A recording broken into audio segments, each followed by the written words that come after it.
Բարև ձեզ հարգելի հայրենակիցներ։ Մի քանի օրից ՈՄԱ-ի մասին պատմող փաստավավերագրական ֆիլմի երկրորդ դիտումն է, որը կազմակերպել ենք Սլավոնական համալսարանի կինոդահլիճում, ինչ էի ուզում ասել ֆիլմի մասին։ Պրոֆեսիոնալներ են նկարել, չկա ոչ մի դերասանական խաղ, ինքը փաստավավերագրական է,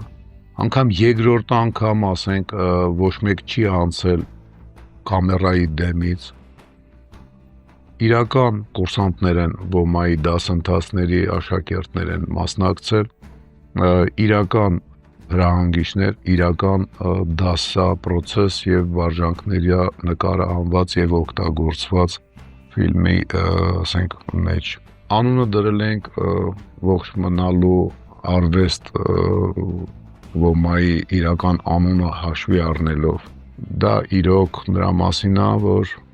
պիտի ապագա ունենանք, իսկ ապագա ունենալը դա մենակ այն դեպքում կարաս ունենաս այս ռեգիոնում, ընդհանրապես այս երկրագնդի վրա, եթե ինչ-որ մի բան անում ես, իսկ անելու համար պիտի ունակ լինես անես։ Այդ դրա մասին է ֆիլմը։ Սիրով կսպասենք ձեզ Սլավոնական համալսարանում ապրիլի 3-ին 19:00